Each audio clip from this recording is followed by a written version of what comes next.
ಹಾದಿದು ಮುಗಿದಂತೆ ಕಾಣುವುದು, ಹಿಂತಿರುಗಿ ನೋಡಿದರೆ ಅಲ್ಲೊಂದು ತುದಿ, ಮುಂತಿರುಗಿ ಓಡಿದರೆ ಮುಂದೊಂದು ತುದಿ.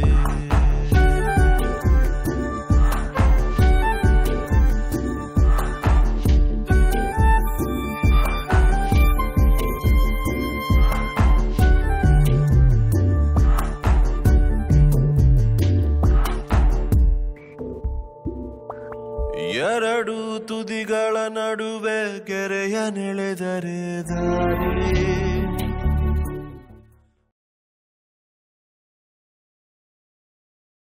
ಟೋಟಲ್ ಜರ್ನಿ ಒಂದು ಅಂದರೆ ಖುಷಿಯಿಂದನೇ ಫಸ್ಟ್ ಶುರು ಮಾಡಿದ್ದು. ಅದು ಜನಕ್ಕೆ ಏನು ತಲುಪಿದೆ ಅದ್ರ ಬಗ್ಗೆ ನಮಗೆ ಆಲ್ಮೋಸ್ಟು ಮೊದಲೇ ಗೊತ್ತಿತ್ತು ಅನ್ನೋದನ್ನು ಒಂದು DTS ಫೈನಲ್ ಲಾಕ್ ಮಾಡಿದಾಗ ಸಿನಿಮಾ ಬಗ್ಗೆ ನನಗೆ ಸಿಕ್ಕಾಪಟ್ಟೆ ಹೋಪ್ ಇತ್ತು. ಇದು ನೇರವಾಗಿ ಜನಕ್ಕೆ ತಲುಪುತ್ತೆ. ನನಗೇನಾಗಿದೆ, ನನಗೆ ಫಸ್ಟ್ ಟೈಮ್ ಸ್ಕ್ರಿಪ್ಟು ಅಥವಾ ಸುರೇಂದ್ರ ಅವರು ಆ ಕಥೆ ರೂಪದಲ್ಲಿ ಹೇಳಿದಾಗ ಅಲ್ಲಾದಂಥ ಎಕ್ಸೈಟು ಮತ್ತು ಅದನ್ನು ಶೂಟ್ ಮಾಡೋಕ್ಕೆ ಹೊರಟ ನಂತರ ನಮಗೆ ಸಿಕ್ಕಿದಂಥ ಪಾಸಿಟಿವ್ ಎನರ್ಜಿಗಳು ಅವೆಲ್ಲವೂ ಸೇರಿ ನಾನು ಫೈನಲ್ ಸಿನಿಮಾ ಲಾಕ್ ಮಾಡಬೇಕಾದ್ರೆ ಜನಕ್ಕೆ ಇದು ಡೆಫಿನೆಟಾಗಿ ಮುಟ್ಟುತ್ತೆ ಅಂತ ಅನಿಸಿತ್ತು.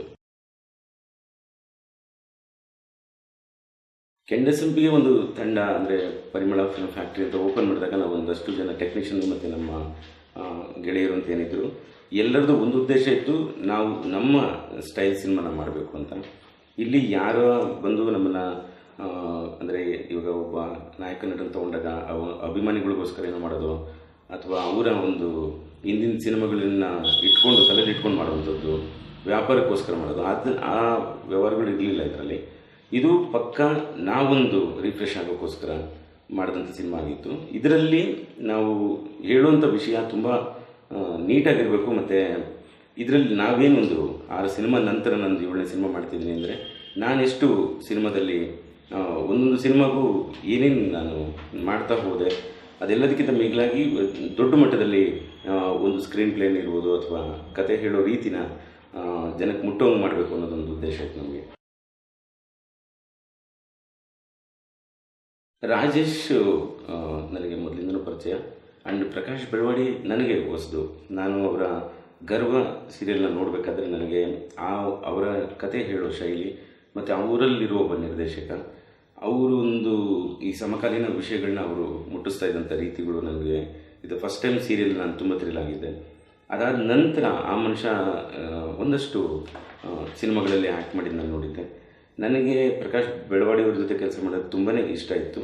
ಮತ್ತು ನಾನು ಈ DCP ಸೂರ್ಯಕಾಂತ್ ಕ್ಯಾರೆಕ್ಟರ್ನ ಅವ್ರು ಮಾಡಬೇಕು ಅಂದಾಗ ಒಂದಷ್ಟು ವಿಷಯಗಳನ್ನ ನಾವು ಮೊದಲು ರೆಡಿ ಮಾಡಿಕೊಂಡು ಆ ರೆಗ್ಯುಲರ್ ಪೊಲೀಸ್ ದಾಟಿಯ ಒಂದಷ್ಟು ಏನಿದೆ ಅಂದರೆ ನಮ್ಮಲ್ಲೇ ಸಿನಿಮಾಗಳಲ್ಲಿ ತುಂಬ ವಿಷಯಗಳನ್ನು ಮಾಡ್ತೀವಿ. ಒಬ್ಬ ಕರಪ್ಟ್ ಅಂದಾಗ ಅವನ ಹಾವಭಾವನ ಚೇಂಜ್ ಮಾಡೋದು ಅಥವಾ ಏನೇನೋ ಆ ವಿಷಯಗಳನ್ನ ಫಸ್ಟ್ ಕಟ್ ಮಾಡಿ ಪ್ರಕಾಶ್ ಅವರು ಆ ಸಹಜ ಅಭಿನಯ ಅಂತೇನಿದೆ ಅದರಲ್ಲಿ ತುಂಬಾ ಅಂದರೆ ನನಗೆ ಅನಂತನಾಗ್ ಜೊತೆ ಕೆಲಸ ಮಾಡಿದಾಗ ಆದಂಥ ಅನುಭವ ನನಗೆ ಫಸ್ಟ್ ತಿರ್ಗಾ ಪ್ರಕಾಶ್ ಅವ್ರ ಜೊತೆ ಕೆಲಸ ಮಾಡುವಾಗ ಇಷ್ಟ ಆಯಿತು. ಮತ್ತು ಅದರಿಂದ ಒಂದಷ್ಟು ಕಲಿತೆ ನಾನು. ಅವರು ದಿನ ನಮ್ಮ ಜೊತೆ ಇದ್ದಾಗ ಇಡೀ ಜಗತ್ತಿನ ಒಂದಷ್ಟು ವಿಷಯಗಳು ನಮಗೆ ಟ್ರಾನ್ಸ್ಫರ್ ಆಗ್ತಿರುತ್ತೆ. ಆ ಎಕ್ಸ್ಪೀರಿಯೆನ್ಸ್ ನನಗೆ ತುಂಬ ಇಷ್ಟ ಆಯಿತು. ಮತ್ತು ಸಿನಿಮಾದಲ್ಲಿ ಅವರು ಆ ಪಾತ್ರನ ನಿರ್ವಹಣೆ ಮಾಡಿದ ರೀತಿ ಅಂತ ಏನಿದೆ ಅದರಲ್ಲಿ ನಮ್ಮ ಕಡೆಯಿಂದ ಒಂದಷ್ಟು ನಾನು ಸತ್ಯ ಒಂದು ಶಾರ್ಟ್ ಇಟ್ಟ ನಂತರದ್ದು ಡಿಸ್ಕಷನಲ್ಲಿ ಇವಾಗ ಡಿಜಿಟಲ್ ಆಗಿರೋದ್ರಿಂದ ಒಂದಷ್ಟು ತುಂಬಾ ಈಸಿಯಾಗಿ ನಾವು ಆ್ಯಕ್ಟಿಂಗ್ನ ತೆಗಿಬೋದು. ಅತಿ ಮಾನಿಟರ್ಗಳು ಮಾಡೋದ್ರಿಂದ ಆಗೋ ದುರಂತಗಳನ್ನ ತಪ್ಪಿಸ್ಬೋದು ಇಲ್ಲಿ. ಅದನ್ನು ಪ್ರಕಾಶ್ ಬೆಳವಾಡಿ ಜೊತೆ ಆಯಿತು. ಆ್ಯಂಡ್ ರಾಜೇಶ್ ಅವ್ರದ್ದು ವಾಯ್ಸ್ ಬಗ್ಗೆ ಇರೋ ವರ್ಲ್ಡು ಸಿಕ್ಕಾಪಟ್ಟೆ ಖುಷಿ ಕೊಡುತ್ತೆ. ಆ್ಯಂಡ್ ಆ್ಯಕ್ಟಿಂಗ್ ಬಗ್ಗೆ ಕಂಟಿನ್ಯೂಸ್ ಒಂದು ಏನಂತಾರೆ ಆ ಸೂಕ್ಷ್ಮಗಳನ್ನ ಅಂದರೆ ಕಥೆಯ ಸೂಕ್ಷ್ಮಗಳನ್ನ ಇಟ್ಕೊಂಡು ಒಂದು ಪರ್ಫಾರ್ಮೆನ್ಸ್ ಅಂತ ಏನು ಮಾಡ್ತೀವಿ ನಾವು ಅದ್ರ ಬಗ್ಗೆ ತುಂಬ ಸೂಕ್ಷ್ಮ ವರ್ಕ್ ಮಾಡ್ತಾರೆ ಅವರು. ಅವ್ರಿಗೆ ಇನ್ನೊಂದು ಅಂದರೆ ಈ ಕಡೆ ಡೈರೆಕ್ಷನ್ ಡಿಪಾರ್ಟ್ಮೆಂಟಲ್ಲಿ ಅವರು ಸ್ಕ್ರಿಪ್ಟಲ್ಲಿ ಇದ್ದಿದ್ದರಿಂದ ಸ್ಕ್ರೀನ್ ಪ್ಲೇ ವಿಷಯದಲ್ಲಿ ಇದ್ದಿದ್ದರಿಂದ ಕಥೆಯ ಮೂಲ ಕತೆ ಕೇಳಿದ್ರೋದ್ರಿಂದ ದಿನನಿತ್ಯ ಆಗ್ತಿರೋ ಚೇಂಜಸ್ಗಳು ಕೂಡ ಅವ್ರಿಗೆ ಗೊತ್ತಾಗ್ತಿತ್ತು. ಅದ್ರ ಜೊತೆಗೆ ಒಬ್ಬ ಪೊಲೀಸ್ ಅಧಿಕಾರಿಯಾಗಿ ಪುರಂದರನ ಕ್ಯಾರೆಕ್ಟರ್ ಒಳಗಡೆ ಹೋಗೋದಿದೆಯಲ್ಲ ಅಂದರೆ ಅಷ್ಟು ಕರಪ್ಟ್ ಮಧ್ಯೆ ಆ ಕ್ಯಾರೆಕ್ಟರ್ ಕೂಡ ಪೊಲೀಸಲ್ಲೂ ಕೂಡ ಅಂದರೆ ತುಂಬ ಒಳ್ಳೆಯ ಪೊಲೀಸ್ ಅನ್ನೋ ಬಿಹೇವಿಯರ್ ಇಲ್ದಿರ ಮಾಡಿದಂಥ ಆ ಪಾತ್ರ ತುಂಬ ಖುಷಿ ಕೊಡುತ್ತೆ. ಅಂದರೆ ಇಲ್ಲೊಂದಷ್ಟು ವಿಷಯಗಳು ಹೇಳಬೇಕು. ಒಂದು ಪಾತ್ರ ಅಂತ ಗೊತ್ತಾದಾಗ ಇಂದಿನ ಯಾವುದೇ ಸಿನಿಮಾಗಳ ಶೇಡ್ ಇಲ್ದಿರ ಇದೊಂದು ಹೊಸದಾಗಿ ನಾನು ಪುರಂದರ್ ಅಂದಾಗ ಆ ಪುರಂದರಿಗೆ ಬೇಕಾದಂಥ ಕೆಲವು ಕ್ವಾಲಿಟಿಗಳನ್ನ ವರ್ಕ್ ಮಾಡಿದ್ದು ಚೆನ್ನಾಗಿದೆ. ಭಾಷೆ ಅನ್ನೋದಕ್ಕಿಂತ ನನಗೆ ತುಂಬ ನ್ಯಾಚುರಲಾಗಿ ಏನು ಮಾತಾಡ್ತೀವಿ ಅದ್ರ ಬಗ್ಗೆ ಒಲವು ಜಾಸ್ತಿ, ಮತ್ತು ಅದನ್ನು ಡಬ್ಬಿಂಗಲ್ಲೂ ಕೂಡ ಆ ಲೆವೆಲ್ಗಳನ್ನ ಯೂಸ್ ಮಾಡುವಾಗ ಏನಾಗುತ್ತೆ, ಒಂದು ಸ್ವಲ್ಪ ಕನ್ಫ್ಯೂಷನ್ ಆಗುತ್ತೆ. ನಮ್ಮಲ್ಲಿ ರೆಗ್ಯುಲರ್ ಟೋನಲ್ಲಿ ಡಬ್ಬಿಂಗ್ ಮಾಡ್ತಾರೆ, ಎಲ್ಲರೂ ಕೂಗಾಡ್ತಾ ಮಾತಾಡ್ತಾರೆ. ಇಲ್ಲಿ ನಾವು ಆ ಶೈಲಿನ ಬಳಸಬೇಕಾದ್ರೆ ಫಸ್ಟು ನಮ್ಮಲ್ಲೇ ಇಂಜಿನಿಯರ್ಗಳು ಭಯ ಬೀಳ್ತಾರೆ, ಈ ಲೆವೆಲ್ ಆಡಿಯೋನ ನಾವು ಬಿಟ್ಟರೆ ಥಿಯೇಟ್ರಲ್ಲಿ ಕೇಳಿಸಲ್ಲ ಅನ್ನೋ ಥರದ್ದಾಗುತ್ತೆ. ಇಲ್ಲಿ ಒಂದಷ್ಟು ರೊಟೀನ್ ಆಗಿದೆ, ಅಂದರೆ ಹೀಗೆ ಇರಬೇಕು ಸಿನಿಮಾ ಅನ್ನೋ ಥರದ್ದು ಒಂದಷ್ಟು ಮಾಡ್ಕೊಂಬಿಟ್ಟಿದ್ದಾರೆ ಎಲ್ಲರೂ. ಈ ಥರದ್ದು ಪ್ರಯತ್ನಗಳು ನನಗೆ ನಾನೇನು ಹೊಸ್ದಾಗಿ ಮಾಡ್ತಿಲ್ಲ. ಮಣಿರತ್ನಂ ಸಿನಿಮಾಗಳು ನೋಡಬೇಕಾದ್ರೆ ನಮಗೆ ಈಗಿನ ಕಶ್ಯಪ್ ಸಿನಿಮಾಗಳಿರ್ಬೋದು, ವರ್ಮಾ ಸಿನಿಮಾಗಳಲ್ಲಿ ನಿಮಗೆ ಆ ವೇರಿಯೇಷನ್ಸ್ ತುಂಬ ಕಾಣಿಸುತ್ತೆ. ನಮ್ಮಲ್ಲಿ ಅದನ್ನು ಪ್ರಯತ್ನ ಪಡ್ತಿದ್ದಾರೆ ಅನ್ನೋದ್ರಲ್ಲಿ, ಅಂದರೆ ನಾವು ಆ ಪ್ರಯತ್ನದ ಕಡೆ ಹೋಗ್ತಿದ್ದೀವಿ ಅನ್ನೋದು ನನ್ನ ಮೊದಲನೇ ಸಿನಿಮಾಯಿಂದಲೂ ಇದೆ. ಅದು ನಾವು ಆ ಕಡೆ ತುಂಬ ಗಮನ ಕೊಡ್ತೀವಿ. ಅಂದರೆ ಸಿನಿಮಾ ಡಬ್ಬಿಂಗ್ ಅನ್ನೋದು ಕೂಡ ಒಂದು ಕೆಲಸ ಅನ್ನೋದು ಸುಮಾರು ಜನ ಮರೆತು ಬಿಡ್ತಾರೆ. ನಾವು ಡಬ್ಬಿಂಗಲ್ಲಿ ಸಿನಿಮಾ ಶೂಟ್ ಮಾಡಿದ ದಿನಗಳಿಗಿಂತ ಜಾಸ್ತಿ ಡಬ್ಬಿಂಗ್ ಮಾಡ್ತೀವಿ. ನಾವು ಒಂದು ಸಣ್ಣ ವಾಯ್ಸ್ ಹೀಗೆ ಇರಬೇಕು ಅನ್ನೋದನ್ನು ಕರೆದು ಮಾಡಿಸಿ, ಅದು ಇಲ್ಲ ಈ ಗ್ರೂಪ್ಗೆ ಅದು ಸೆಟ್ ಆಗಲ್ಲ ಅಂತ ಹೇಳಿ ಎಷ್ಟೋ ವಾಯ್ಸ್ಗಳನ್ನ ತೆಗಿತೀವಿ ನಾವು. ಈ ರೀತಿ ಅಂದರೆ ಡಬ್ಬಿಂಗು ಕೂಡ ಸಿನಿಮಾಗೆ ಎಷ್ಟು ಇಂಪಾರ್ಟೆಂಟ್ ಆಗುತ್ತೆ ಅನ್ನೋದು ಈ ಸಿನಿಮಾದಿಂದ ಗೊತ್ತಾಗುತ್ತೆ.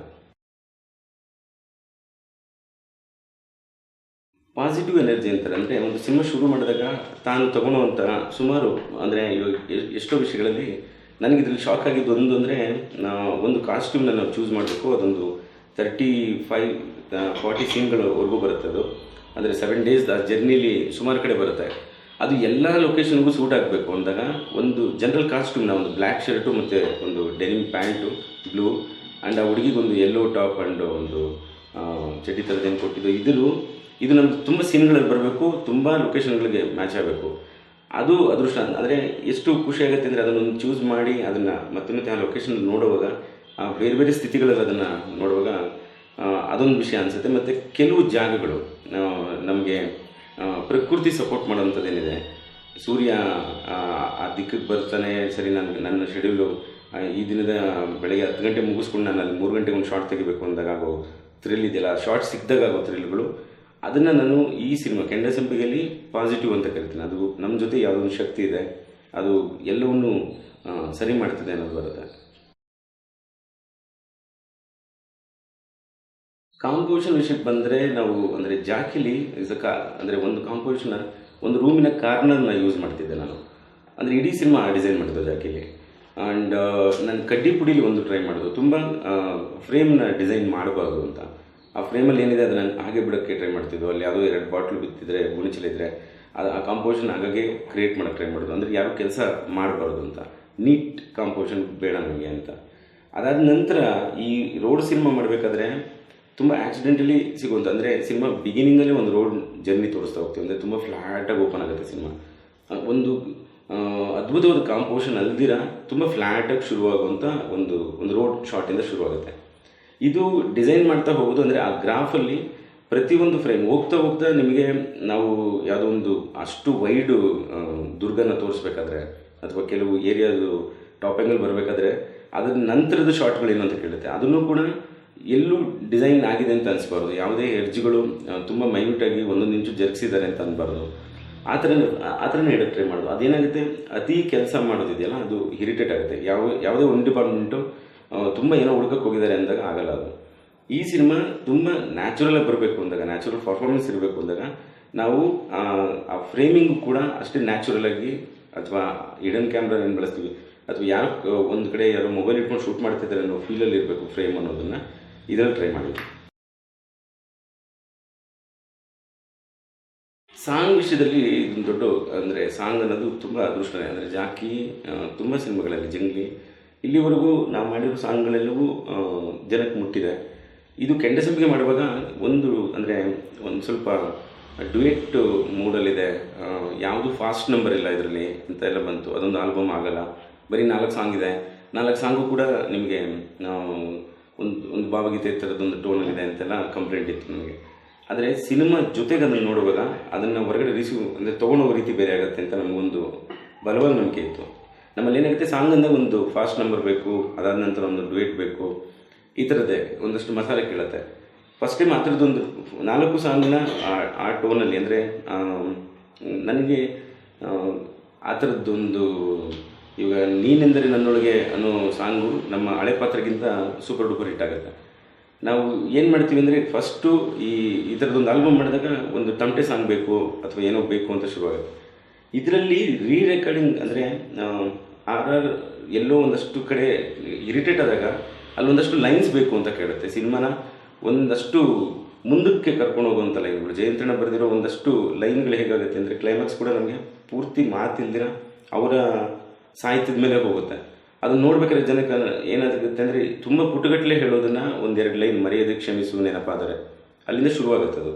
ಅದೇ ಥರ ಕನಸಲ್ಲಿ ನಡೆಸು ಬಿಸಿಲಾದರೆ ಅಂತ ನಾವೇನು ಸ್ವಲ್ಪ ಹ್ಯಾಪಿ ನೋಟಲ್ಲಿ ಬಳಸ್ತೀವಿ, ಅದರಲ್ಲಿ ತುಂಬ ಅರ್ಥಗಳಿದೆ. ಆ ಹುಡುಗ ಮತ್ತು ಹುಡುಗಿಯ ರಿಲೇಷನ್ನ ಹೇಳೋದು. ಇದೇ ಇಳಿಜಾರು ಬರೆದಾಗ ಏನಾಗುತ್ತೆ, ಇಳಿಜಾರು ತುಂಬ ಇಡೀ ಸಿನಿಮಾದ ಒಂದು ಸಾರಾಂಶನ ಹೇಳ್ತಾ ಹೋಗುತ್ತೆ, ಈ ಬದುಕಿನ ಕ್ರೌರ್ಯನ ಹೇಳ್ತಾ ಹೋಗುತ್ತೆ. ಇದು ಅಂದರೆ ನಮಗೆ ಸಾಹಿತ್ಯದ ಕಡೆಯಿಂದ ಅದನ್ನು ಸಾಂಗ್ ಮುಖಾಂತರ ನಾವು ಆಡಿಯನ್ಸ್ಗೆ ಸೌಂಡ್ ಜೊತೆಗೆ ಹೇಳುವಾಗ ನನಗೆ ಅಂದರೆ ಇಡೀ ಸಿನಿಮಾದ ಗ್ಯಾಪ್ನ, ಅಂದರೆ ಒಂದು ಮೊನೋಟನ್ ಆಗಿ ಹಿಡಿಯುವಂಥ ಗ್ಯಾಪ್ನ ಮುಂದುವರ್ಸ್ಕೊಂಡು ಹೋಗುತ್ತೆ. ಅಂದರೆ ಬೇರೆ ರೀತಿ ನಿಮಗೆ ಒಂದು ಎಕ್ಸೈಟ್ಮೆಂಟ್ ಕೊಡುತ್ತೆ ಸಾಂಗ್ ಬಂದಾಗ. ಅದು ಈ ಸಿನಿಮಾದಲ್ಲಿ ಸಿನಿಮಾ ನೋಡ್ದಿರ ಸಾಂಗ್ನ ಕೇಳಿದ್ರೆ ಆಗೋ ಫೀಲ್ ಬೇರೆ, ಆದರೆ ಸಿನಿಮಾ ಜೊತೆಗೆ ಸಾಂಗು ಕೂರೋ ರೀತಿ ಬೇರೆ. ಸಿನಿಮಾದಲ್ಲಿ ನನಗೆ ಕನಸಲ್ಲಿ ನಡೆಸು ಬಿಸಿಲಾದರೆ ಆ ಸಾಂಗು ಅಂದರೆ ಅದು ಮತ್ತೆ ಮತ್ತೆ ಕೇಳಬೇಕು ಅಂತ ಫೀಲ್ ಆಗೋದು. ನಂತರ ಇನ್ನೆಲ್ಲವೂ ನನಗೆ ಇಳಿಜಾರು ಅದು ಇದು ಮುಗಿದಂತೆ ಕಾಣುವುದು ಅದೇನಿದೆ, ಅದು ಡ್ರಾಮಾ ನಂತರ ಯೋಗರಾಜ್ ಅವರ ತುಂಬ ಅದ್ಭುತವಾದ ಈ ಬದುಕಿನ ಬಗ್ಗೆ ಹೇಳುವಂಥ ಲೈನ್ಸ್ಗಳದು. ಅಂದರೆ ನಮ್ಮ ರೋಡ್ ಸಿನಿಮಾಗೆ ತುಂಬ ತುಂಬ ಮೀನಿಂಗ್ಫುಲ್ಲಾಗಿ ಲೈನ್ಸ್ಗಳು ಅವೆರಡು ಸಾಂಗ್ ನನಗೆ ತುಂಬ ಇಷ್ಟ ಆಗುತ್ತೆ.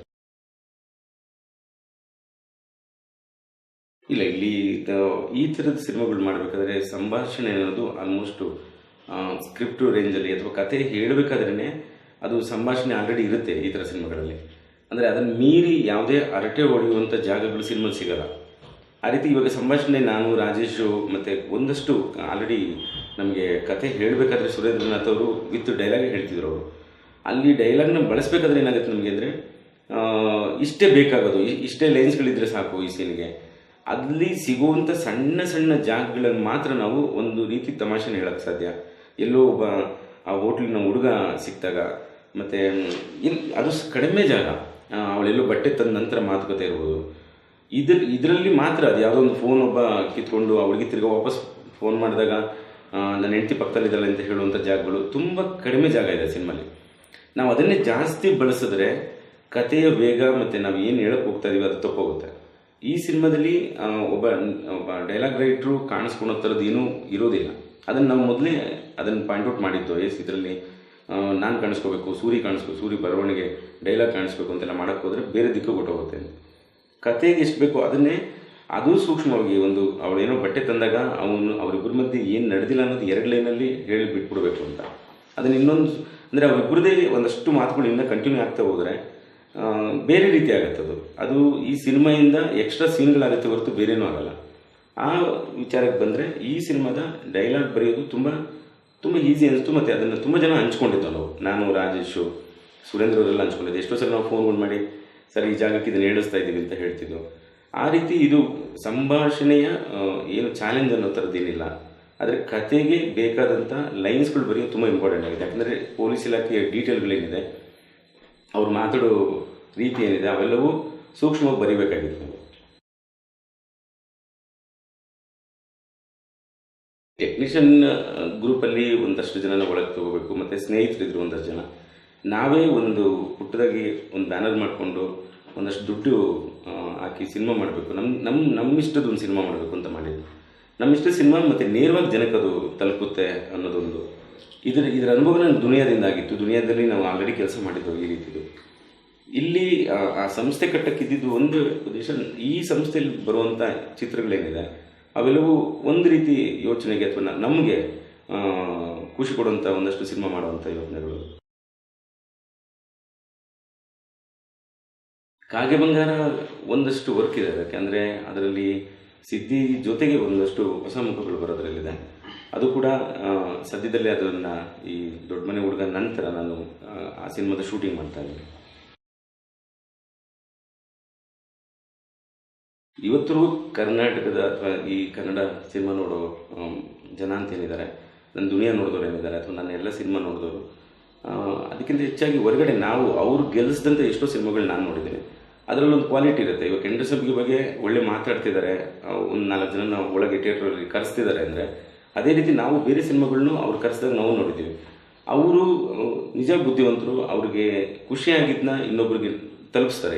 ಹೀಗಿದೆ ಕೆಂಡಸಂಪಿಗೆಯಲ್ಲಿ ಇಷ್ಟು ಕ್ವಾಲಿಟಿ ಇದೆ, ಹೀಗಿದೆ ಅಂತ ಪ್ರತಿ ಒಬ್ಬರ ಬಗ್ಗೆನೂ ಬರೀತಾರೆ. ಯಾವ ಟೆಕ್ನಿಷಿಯನ್ ಇವತ್ತಿಗೂ ಬಿಟ್ಟಿಲ್ಲ, ಅಷ್ಟು ದೊಡ್ಡ ರಿವ್ಯೂಸು ಇದೆ ನಮ್ಮ ಜೊತೆ. ಮೊದಲಾದರೆ ನಮ್ಗೆ ಏನಾಗ್ತಿತ್ತು ಅಂದರೆ, ಯಾವುದೋ ಪತ್ರಿಕೆ ಒಂದು ಶನಿವಾರ ಬರೆಯೋದನ್ನ ಅಷ್ಟನ್ನೇ ನಾವು ಸೀಮಿತ ಅಂತ ಅನ್ಕೊತಾ ಇದ್ದೋ. ಇವತ್ತು ಸೋಷಿಯಲ್ ಮೀಡಿಯಾಲಿ ಪ್ರತಿ ದಿನ ಆಗೋ ಒಂದೊಂದು ಸಣ್ಣ ವಿಚಾರಗಳನ್ನು ಅವರ ಪೇಜ್ಗಳಲ್ಲಿ ಹಾಕ್ಕೊತಾರೆ ಮತ್ತು ಅವರ ಅನಿಸಿಕೆ ಹೇಳ್ತಾರೆ.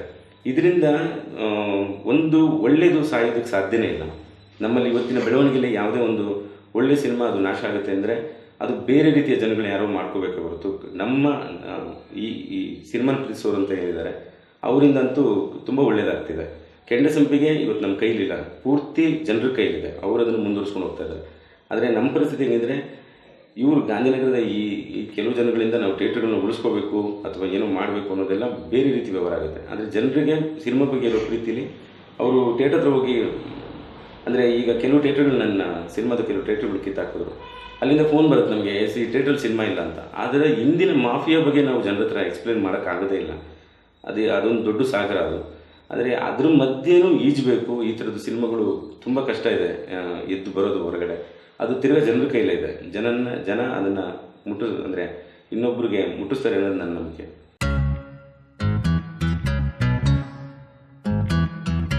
ನೆನಪೆ ನಿತ್ಯ ಮಲ್ಲಿಗೆ, ಕನಸು ಕೆಂಡ ಸಂಪಿಗೆ, ಎಷ್ಟು ಚಂದ ಶಿಕ್ಷೆ ಒಂದು ಸಣ್ಣ ತಪ್ಪಿಗೆ, ಸರಸ ಪಾರಿಜಾತವು ವಿರಹ ಚೂಪು ಕೇದಿಗೆ.